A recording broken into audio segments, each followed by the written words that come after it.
आकाशवाणी के रामपुर केंद्र से बोल रही है। टे टे भैया आ गए, भैया आ गए।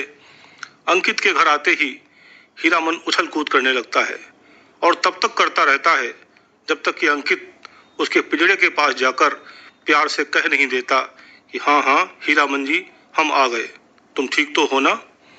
अंकित 11 साल का है, कक्षा 5 में पढ़ता है। उसे अपने हीरामन से बहुत प्यार है।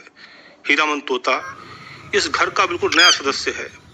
मुश्किल से 5 दिन पहले आया होगा, मगर लगता तो ऐसे है जैसे अंकित से उसकी बरसों पुरानी दोस्ती हो।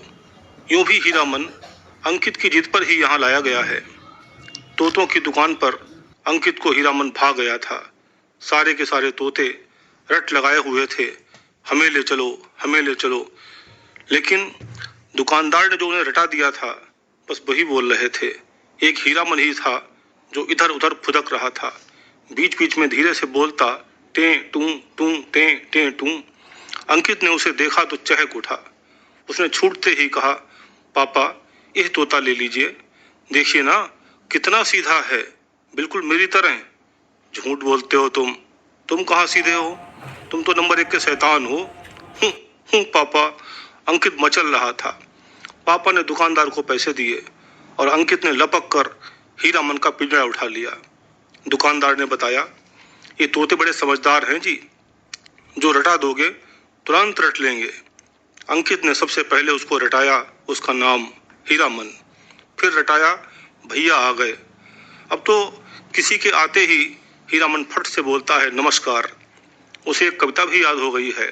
हाथी गया खेलने मैच, गेंद नहीं कर पाया कैच, सारे दर्शक होकर बोर, लगे मचाने जमकर शोर। जो भी हो, अंकित हीरामन से खुश है और हीरामन अंकित से। दोनों में खूब छनती है। अंकित हीरामन का पूरा ख्याल रखता है। अंकित के आते ही हीरामन खुशी से झूम उठता है और जैसा कि उसे रटाया गया है बोलता है, टे टे टे भैया आ गए, भैया आ गए। आज अंकित कुछ ज्यादा ही खुश था। चहक कर गया उसके पास और बोला, हाँ जी हम आ गए, लो ये मक्खन लगी ब्रेड खाओ, तुम्हारे लिए बचा कर लाया हूँ। अंकित का टिफिन देखकर मम्मी बोल उठी, तुम स्कूल में खाते क्या हो, सब कुछ तो बचा लाते हो। हाँ मम्मी, कितना तो खाता हूँ मैं, ये हीरामन नहीं खाता है, देखो ना कैसा दुबला होता जा रहा है।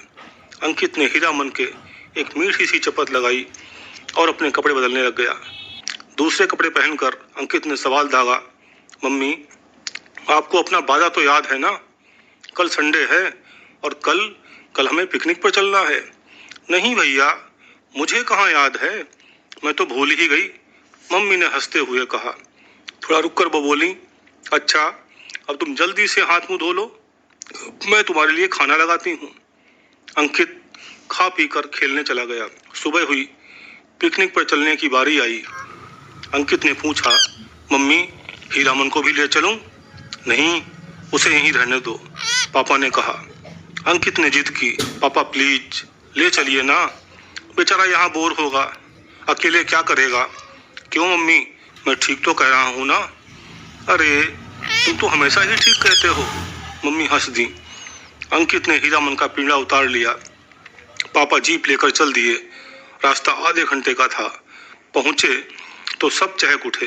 क्या दृश्य था, नदी और नदी की कलकल और साथ में बह रही मीठी मीठी हवा, प्यारे प्यारे पक्षियों की हृदय छूने वाली चहचहाहट, ची ची चू चू ची ची चू चू। वाह। मम्मी ने चटाई बिछाई और सब बैठ गए। आज संडे था, घड़ी 9 बजा रही थी। अंकित ने मम्मी से मोबाइल मांगा, उसमें रेडियो ऐप खोला और बाल जगत कार्यक्रम सुनने लगा। बाल जगत यानी अंकित का प्रिय कार्यक्रम। वो इसे ध्यान से सुनता था और दीदी को फोन भी करता था, भैया से बातें भी करता था, व्हाट्सएप से पत्र भेजता, चिट्ठी भेजता। अक्सर उसके पत्र इस रेडियो कार्यक्रम में शामिल किए जाते थे। आज का कार्यक्रम बहुत रोचक था। आजादी का महत्व, वार्ता सुनवाई गई, काव्य गोष्ठी भी हुई, जिसमें एक कविता तो अंकित को बहुत ही अच्छी लगी। कविता इस प्रकार थी, तोते जी ओ तोते जी, तोते जी ओ तोते जी, सुबह हुई क्यों सोते जी, तोते जी ओ तोते जी, चलो नीम की टहनी तोड़ो, चलो नीम की टहनी तोड़ो और करो दातून, पंख हिलाओ झट उड़ आओ, पंख हिलाओ झट उड़ आओ सारा देहरादून। घुसो नदी में डुबकी मारो, घुसो नदी में डुबकी मारो और लगाओ गोते जी, तोते जी ओ तोते जी, तोते जी ओ तोते जी। सुबह सुबह जो जल्दी उठते नई ताजगी पाते हैं, सुबह सुबह जो जल्दी उठते नई ताजगी पाते हैं, सदा स्वस्थ रहते हैं अपने जीवन को महकाते हैं, सदा स्वस्थ रहते हैं अपने जीवन को महकाते हैं। ऐसा सुंदर अवसर बोलो सोकर क्यों हो खोते जी, तोते जी ओ तोते जी, सुबह हुई क्यों सोते जी, तोते जी ओ तोते जी। अंकित को ये कविता बहुत अच्छी लगी। वो बार बार ये कविता गुनगुनाता, हीरामन से कहता, कहो भाई हीरामन लगाओगे गोते। मम्मी ने थर्मस से गर्म चाय निकाली, बोली पहले कुछ खाया पिया जाए, अब बाकी सब बाद में। अंकित ने कहा, हाँ मम्मी, मेरा हीरामन भी भूखा होगा। सभी ने खाया पिया पर हीरामन ने कुछ नहीं लिया। हीरामन आज बहुत सुस्त था, बार बार गर्दन झुकाकर टें टें कर रहा था। अंकित ने बहुत कोशिश की मगर उसने तो पानी भी नहीं पिया। अंकित रूठ गया, ठीक है तो मैं तुमसे बोलूंगा नहीं। लगभग 4 घंटे के बाद घर वापसी हुई। थक गया था तो अंकित लेटते ही सो गया। कोई शाम के 4 बजे उसकी आंख खुली। बरामदे में जाकर देखा तो हीरामन सुस्त था, शांत था, उसकी आंखें भीगी हुई थीं। उसको ऐसा उदास देख अंकित चकरा गया। अरे तुम चुप क्यों हो, क्या हो गया तुम्हें? किसे क्या हो गया? मम्मी चौंक पड़ी। देखो ना मम्मी, हीरामन को क्या हुआ है, कैसा चुप चुप बैठा है, कुछ बोलता ही नहीं। मम्मी ने देखा हीरामन बहुत दुखी दुखी सा था। उन्होंने उसे पुचकारा, क्यों हीरामन, मिर्ची खाओगे? हीरामन ने सिर एक ओर घुमा लिया।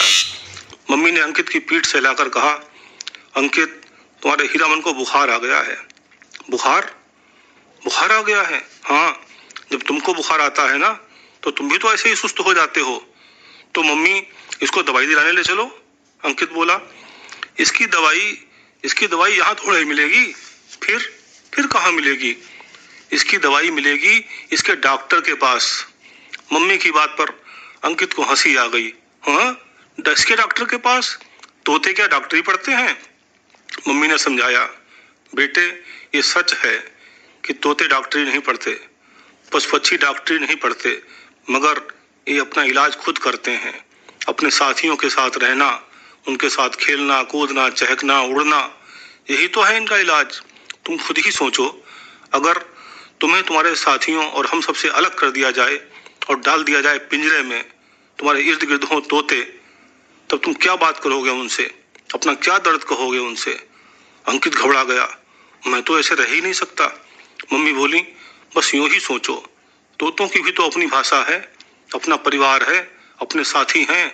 आज जब पिकनिक पर हीरामन ने अपने साथियों को वहां देखा तभी से वो सुस्त है। अंकित को ध्यान आया, मम्मी सही कह रही थी। हीरामन यहाँ से तो अच्छा खासा गया था, कैसा टें टें कर रहा था। बस जब पिकनिक पर उसने अन्य पक्षियों को देखा तो उदास हो उठा। शायद वो भी उड़ना चाहता था, चहचहाना चाहता था। रेडियो पर सुनी गई वार्ता आजादी का महत्व उसके दिमाग में तैर गई। अंकित समझ गया, वास्तव में गुलामी से बढ़कर कोई सजा नहीं। अंकित ने एक झटके में पिंजरा खोल दिया। हीरामन जैसे खुशी से खिल उठा। वो सहमा सहमा सा आगे बढ़ा, बाहर आया। उसने अपने पंख हिलाए, आंखें मटकाई, चोंच हिलाई और प्यार से बोला, टें टें टें टें टें टें। ऐसा लग रहा था जैसे वो कह रहा हो, थैंक यू अंकित भैया, टाटा अंकित भैया, थैंक यू अंकित भैया।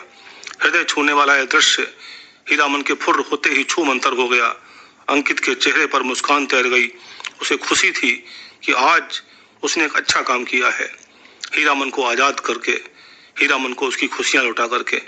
अंकित के इस अच्छे काम की सभी ने खुलकर तारीफ की। आप भी तो तारीफ कर रहे हो ना?